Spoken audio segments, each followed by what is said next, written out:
It's Coach Steph, and I am back with another episode. If you're watching the replay on Facebook or anywhere else, hashtag replay in the comments. We have a very special episode today. So, I am going to be interviewing Sade Kelly, time management coach, and we're going to be talking about how you can manage your work, your life, and your health at the same time without feeling overwhelmed. So, if you have questions about time management, if you're hearing yourself say, I don't have time, or where would I find the time, or you feel very overwhelmed with your work, your life, and trying to manage your health, this is the live for you. So go ahead and drop in any comments that you might have and let us know if you need any assistance. So I'm going to be dropping some questions for Sade. Sade, welcome to the Fit Thank you Figure for Formula. having me. I'm excited to be here. Tell us more about how you work with clients, who you work with, and more about yourself. All right. Hi, everyone. Like Stephanie said, I'm Sade Kelly. I'm a time management coach. I help ambitious women manage their time so they can balance their work, their wellness, and their relationships in a peaceful way without stressing, without sacrificing their self care. And I pride myself in being able to help my clients save at least 28 or more hours a week, as well as achieve their goals 6 times faster.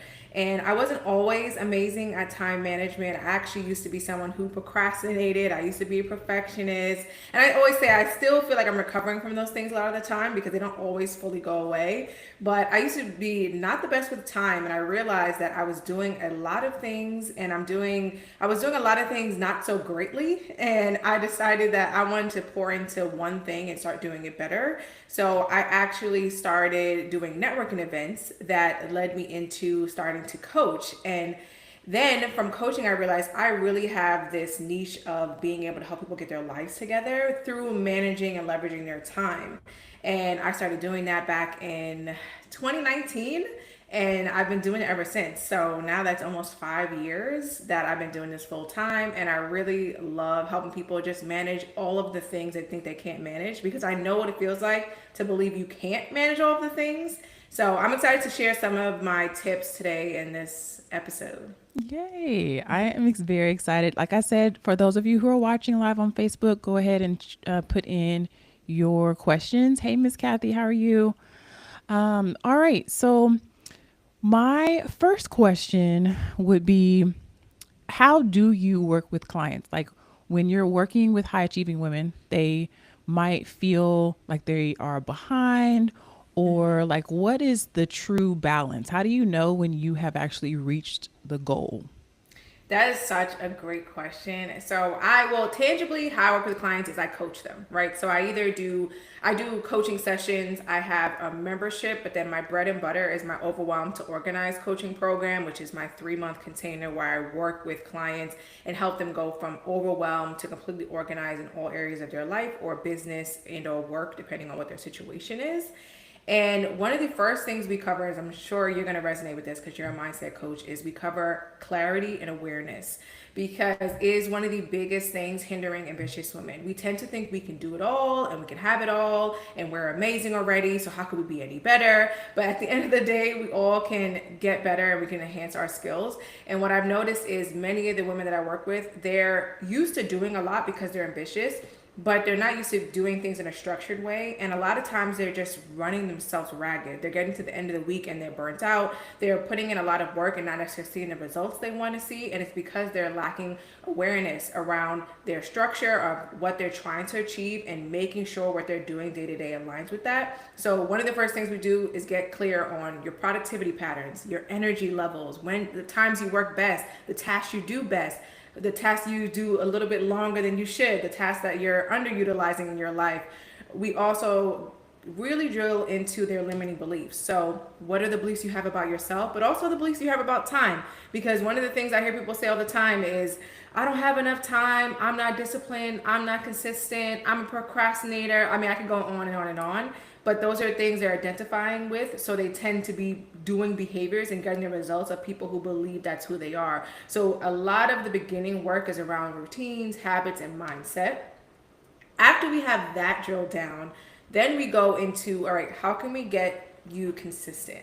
How can we start making sure that you're showing up for yourself? And we do different techniques to build boundaries, to build up their consistency, and make it where they're able to build habits. Not necessarily in 21 days. I always say that that's like the minimum amount of time people build habits, and most people need way more than 21 days. A lot of people need at least 66 to 90 days to make it a lifestyle change anytime they're building a habit. And it could take up to 254 days to really solidify a habit. So those are some things that I work with and teach clients.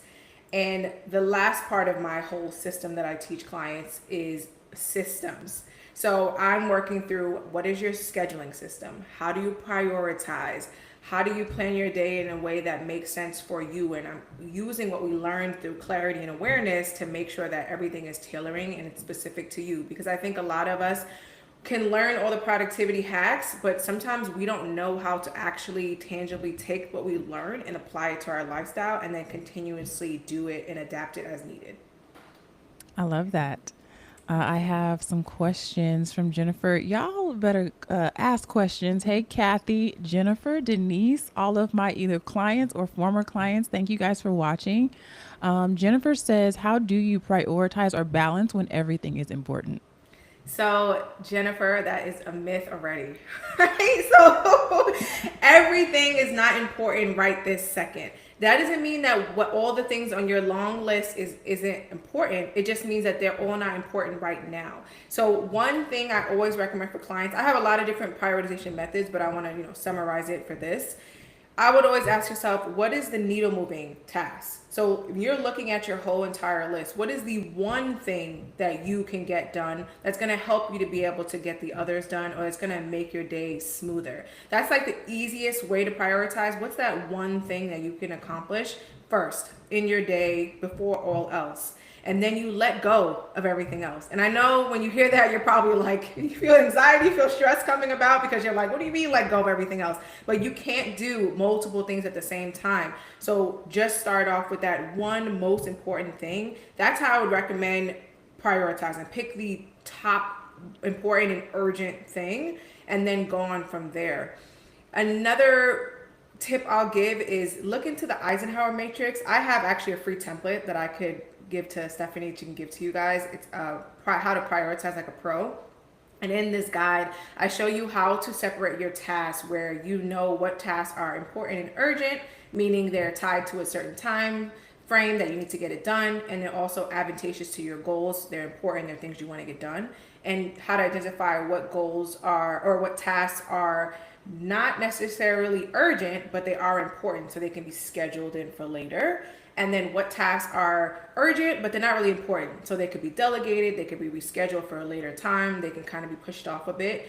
And then what tasks are you putting on your list that are not important and not urgent, so you don't need to be doing them at all. So I kind of just walked you through how the Eisenhower matrix works. And I recommend using that anytime you are trying to prioritize, because it helps you to compartmentalize each of the things you feel like you need to do. And another thing I'll give you lastly is kind of pull out of your mood and your feelings when you're trying to prioritize, because sometimes, especially as entrepreneurs, something will come up in our minds and all of a sudden we think it's the brand new idea, the thing that's going to take off, it's a thing you need to do right now, and it's all based off feelings and not based off facts in what you actually need to get done. So when you're trying to prioritize, try to catch yourself and remind yourself, this is how I'm feeling right now, but this might not be necessarily what I should do or what I plan to do, so let me follow my plan and not my mood. Ooh, I love that. So figuring out how do I feel about this thing and then what's actually urgent. I like the fact that you dissected what's urgent and important. Those two are not the same. So Same. what's urgent and important, that is really good. So let me know if that makes sense, Jennifer. If you guys want the PDF or the guide that she's talking about, make sure you comment and I will drop that and send that to you guys. So along those lines, what are some common mistakes that people make when they're trying to improve their time management? I know you just told her that like everything is not a priority, everything is not urgent right now. What are some more common mistakes that people make when they're trying to time manage? So a lot that I've seen that clients have been come to me doing is having all these different spaces for what they need to get done. And it just makes you just so disorganized. I'm talking, I've seen clients have like 20 notebooks. I like different planners, post-its. I see you looking I at got a like you whole have bunch of those. stuff over here, girl. It's hidden. So the reason why I don't recommend having all those different spaces is you're scattered. All of your tasks are in different places, your projects are in different places, your brainstorming is in different places, all of the things are all around, and it's causing you to not be organized and have everything is succinct. And I recommend finding one tool that you can use for each of the things you're trying to do. So let's say you want to solidify one spot for all of your brain dumps, which are usually what people have for their to-do list, but I call them brain dumps because I think to-do lists are often unorganized and they're just kind of like everything that's on your mind, and there's a better way to go about your days. So let's say you have one spot for your brain dump and it's one notebook where you just put everything that's on your mind. And then let's say you use that same notebook every week, you go through your list and you highlight what's the priorities for each day. So you go through, this is important, urgent for Monday, this is important, urgent for Tuesday, et cetera, et cetera. And you're just thinking about the week or the next 2 weeks, or maybe even the month, depending on how you like to plan. And then you'll have a spot for how you're going to manage your tasks day to day. So you have one notebook catching everything so you don't miss anything and you don't distract yourself by all the things that come on in your head because you know where you're going to capture it. And then you have a spot where you are managing the task. So that can be a tool like Sunsama, which is what I like to use, or it could be a tool like Google Calendar, Apple Calendar, ClickUp. There's a bunch of different tools, and I don't want to overwhelm anyone with tools because that's another mistake I see people make is they want to join all of the new tools, but they have no system or process behind the tools. So then they say the tools don't work. Oh, I tried to use that type of calendar, or I tried to use Motion, or I tried to use whatever new productivity tool and it didn't help me. And it's because they don't have any type of system or organization for how they're going to approach their days. Another mistake I see is people think they should just work off whatever schedule has been given to them. And I see this a lot with people who are what's the word I'm trying to, they're going from corporate to entrepreneur.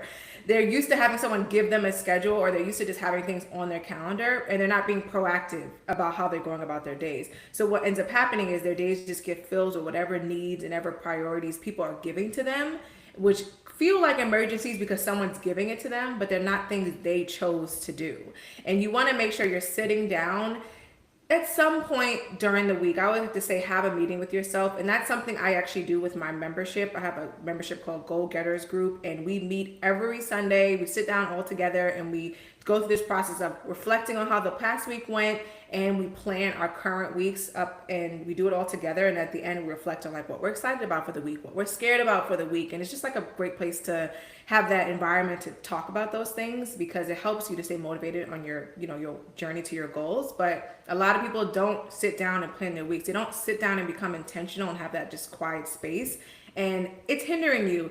A lot of people think they could just go with the flow and things will fall into place. And for some, that did work up to a certain point. Like I mentioned, before I was good with time management, that kind of worked for me and I saw some success, but it was not like as great as when I got really good at my time, because you realize when you're good with your time, you know how to prioritize, you're not procrastinating, you're just like taking action, you have much more freedom. A lot of times people think structure takes freedom away. It actually creates freedom because you can go ahead and have time for hobbies and fun and travel, whatever else you like to do, and you can do it guilt-free because you know where all the different things in your life are being placed. That is exactly how I explain it as well. Like, you think that structure, you don't like structure, but it gives you so much more free time. Really, really good. Okay. So, what is your favorite time management hack or technique that you feel like most people overlook? Oh, that most people overlook. Or just your best technique for managing your time? My favorite technique has to be at least planning your day ahead of time. I think that I think that's not really overlooked. I'm trying to think of one that I think is overlooked.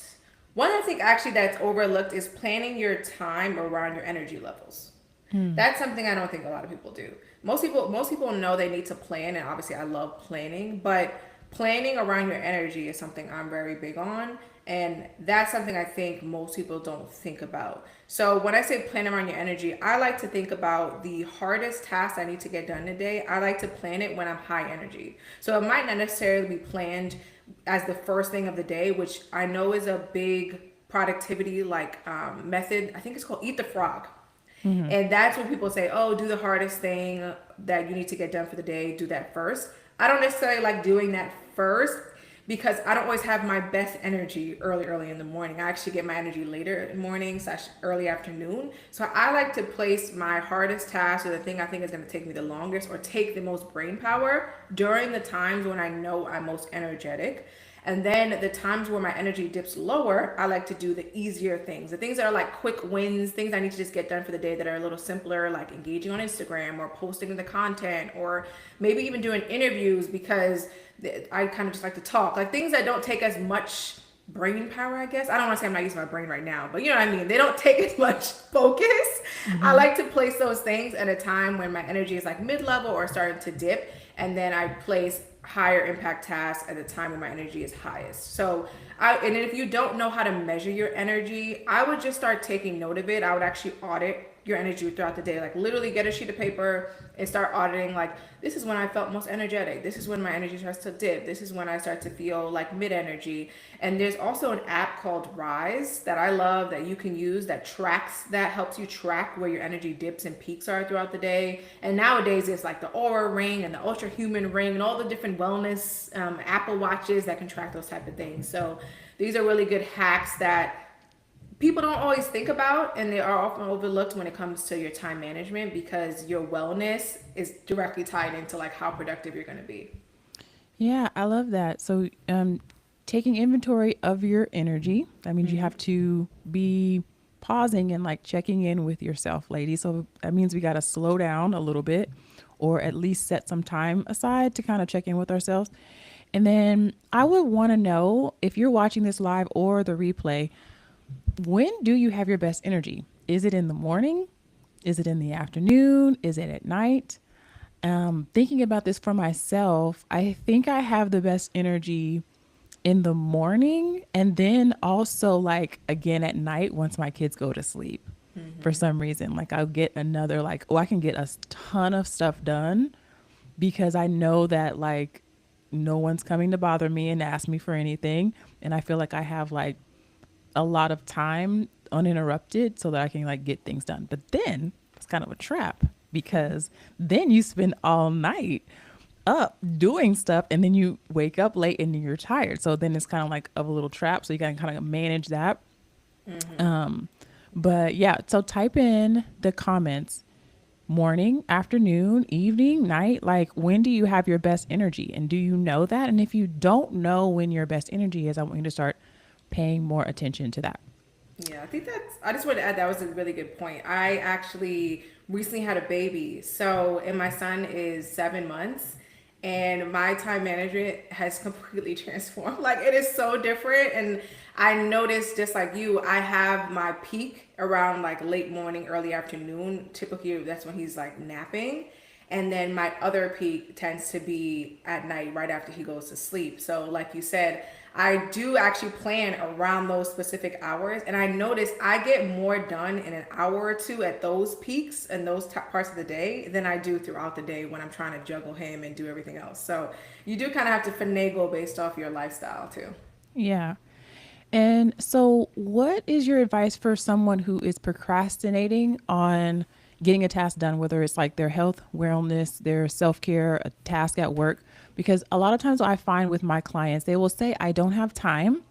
But then it's like when they do actually recognize that they have time, they're not getting over the resistance to take action. And it's like, no, it's not that you don't have the time. It's that when you do have the time, you don't activate, you don't execute. And then you really don't have any time. So what tips do you have for people who are procrastinating, distracting themselves, negotiating with themselves when it's time to take action? So I always recommend first get clear on why you're procrastinating. There's usually some underlying belief or some underlying reason, whether it is you don't believe you can actually get the task done, so there's some self doubt, maybe you're fearful of whatever it is, maybe you don't know how to do it, or maybe you just don't want to do it. whatever the reason is, get clear on what the reason is, because you kind of have to rationalize yourself out of that reason.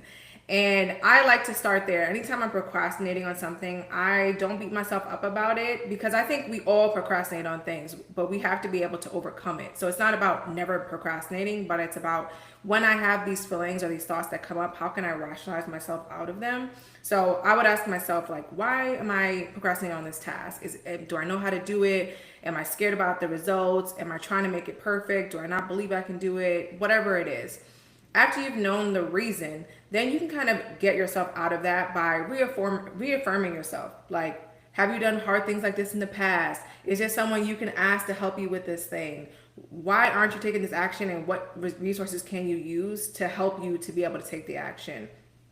Another quick way to kind of get yourself to take action is, I love using the 5 second rule. I swear by this. It's coined by Mel Robbins, and she literally just counts backwards from five, like five, four, three, two, one, and then just takes action. She doesn't spend a lot of time thinking. A lot of times we need to step away from overthinking and all the things that are going on in our mind, and we need to just like remind ourselves to just act and do something really, really small.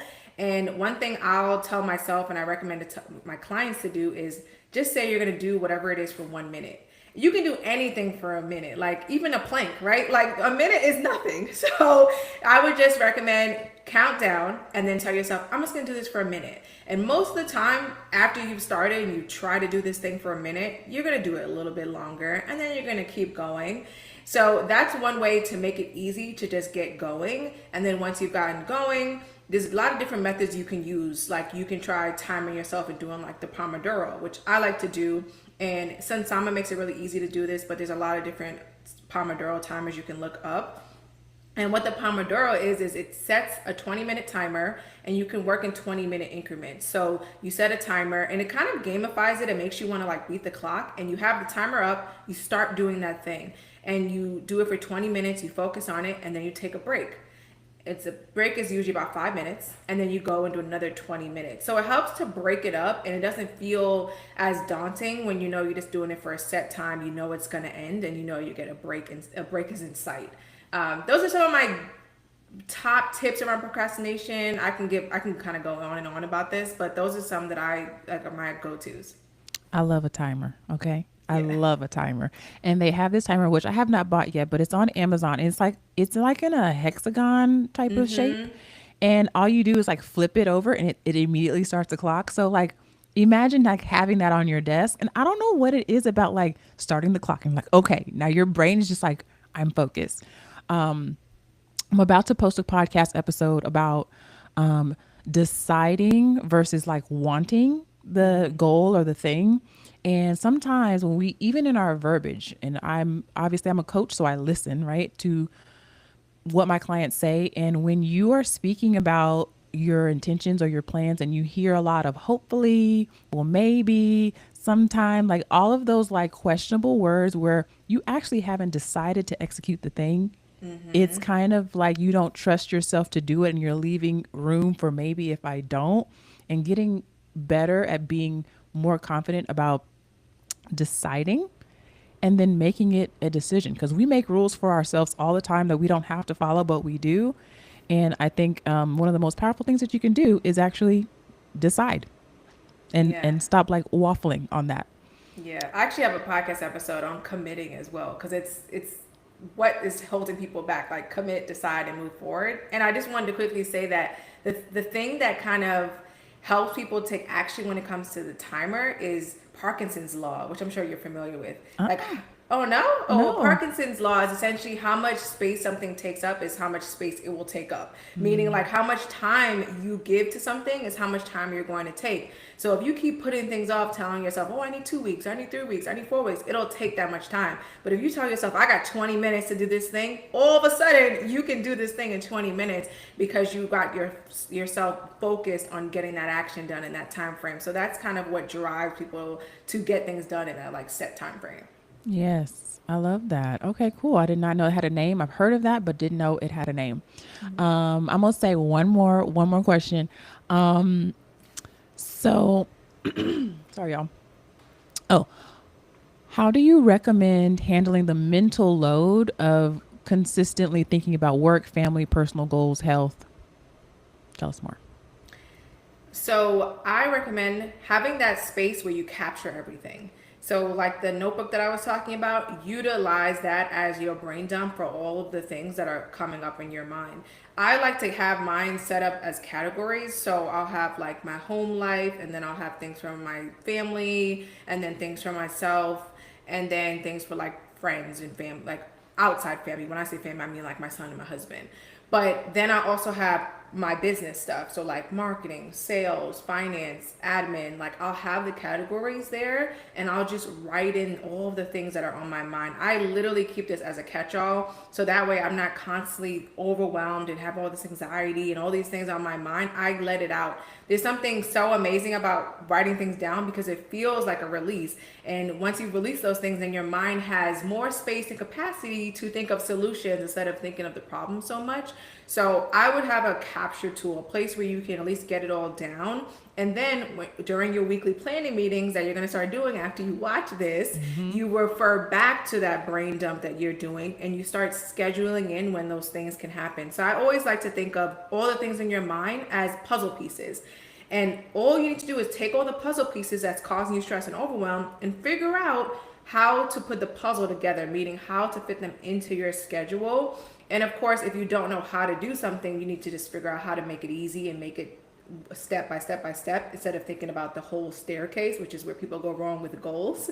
But take those things that are constant in your mind and learn how to capture them and then place them and schedule them so that you know when they're going to get done. I think that's like the simplest way that you can take from this episode, start managing your personal life, your work life, and do it in a more peaceful and confident manner. Yes, I love that. All right, thanks, Sade. I'm so excited to have you back. Sade has been, I think I've interviewed you here in the Facebook group before, but also you've been inside of the Fit Figure Formula group as well, helping my ladies with their time management. How can people reach you and, uh, where can they reach you and how can they work with you? Yes, so yes, I have been. I just realized I have been in the group and I've been on this too. So I'm glad to be Yeah. back. Thanks for having me. You can find me at Sade Kelly underscore everywhere. I have a podcast called The Fire Inside. That's on YouTube. You can follow me on Instagram, TikTok, X, all of the threads, all of the things. And then my website is thefireinsidesade.com. And if you are interested in working together, you can go ahead and book a time audit call, which are free calls where I audit your time for you, pinpoint out the problems that you're having, why you aren't managing your time the way you'd like, and show you how to close the gap between where you're at and where you'd like to be. And then if one of my services makes sense for you, we talk through whether you should join my membership, book a call, like as in a coaching session, or if my coaching program, which is my Overwhelmed to Organized program, makes sense for you. And you can see all of that on my site or shoot me a DM and I'm happy to chat about it.